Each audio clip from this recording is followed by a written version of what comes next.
सामाजिक व्यवस्थाएं थी, जो आपस का प्रेम था, व्यवहार था, एक दूसरे की मदद करने की भावना थी। गांव में चाहे किसी भी कौम का बच्चा हो और रास्ते चलते अगर वो कहीं बदमाशी कर रहा है तो बुजुर्ग लोग डांट डपट किया करते थे। आज इन चीजों की कमी महसूस हुई है।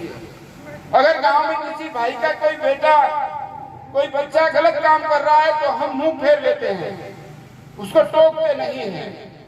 और उसका परिणाम यह है कि हमारी युवा पीढ़ी सही रास्ते से भटकाव की तरफ जा रही है।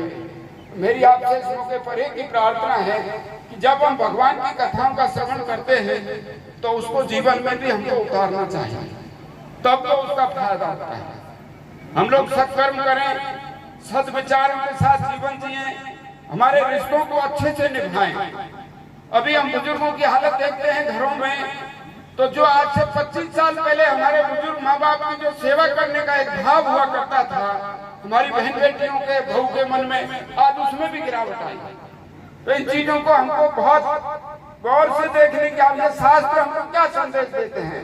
हम रामायण पढ़ते हैं, रामचंद्र जी का जो चरित्र है, उनका जो जीवन है, वो मर्यादा पुरुषोत्तम क्यों कहलाए?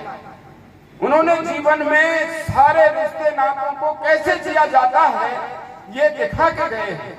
पिताजी के प्रति हमारा क्या कर्तव्य है, माता के प्रति क्या है, भाइयों के प्रति क्या है, समाज के प्रति क्या है, घर में कोई छोटे भाई की पत्नी है उसके प्रति हमारा क्या कर्तव्य है, बड़े भाई की पत्नी के प्रति क्या कर्तव्य है, बहन के प्रति क्या है। तो ये चीजें जो हमको दिखा के गए हैं, उस रास्ते पे हमको चलने की आवश्यकता है। और एक तो बात मैं हमेशा कहता हूँ, इस बस्ती से जैसा भाई साहब कह रहे थे, मेरा लगाव है, इसमें कोई शक नहीं है। आपके यहाँ कोई ग्वार जमाने का भी कार्यक्रम होता है तो मैं भाग के आता हूँ। उसका कारण ये है कि मेरा प्रेम नहीं है, ये आप लोगों का प्रेम है जो मेरे प्रति है, मुझे बार बार आपकी बस्ती में खींच करके लाता है। मैं तो ईश्वर से यही प्रार्थना करता हूँ कि जो प्रेम आपका मेरे प्रति है, ये प्रेम आपका बना रहे और मैं बार बार आपके सुख में दुख में हमेशा भागीदार होता रहूं। इसी भावना के साथ अंत में एक बात जो हमेशा कहता हूँ और मेरे जीवन का वो संकल्प भी है, मैं जो देखता हूँ कि हमारी नौजवान पीढ़ी अच्छे कामों को छोड़ करके और नशे की तरफ जा रही है। नशे भी बहुत प्रकार के होने लगे हैं।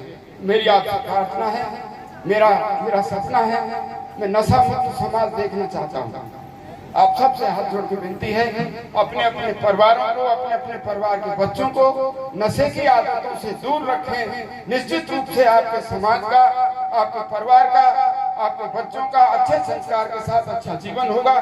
बच्चों को खूब पढ़ाएं, जितना धर्म में खर्च करें उतना ही आप बच्चों को पढ़ाई पर भी खर्च करें, तो ये निश्चित रूप से ब्याज सहित ये बच्चे आपको लौटाएंगे, आपके परिवार का नाम होगा। और अंत में एक निवेदन, बस्ती में सभी जाति बिरादरी के लोगों के साथ भाईचारे से रहें, प्रेम से रहें, आप लोग सदा खुश रहें। इन्हीं भावनाओं के साथ ईश्वर से प्रार्थना करते हुए, संत महात्माओं के चरणों में प्रणाम करते हुए, व्यास जी को भी प्रणाम करते हुए अपनी बात को विराम देता हूँ। जय हिंद, जय देव नारायण, जय भगवान।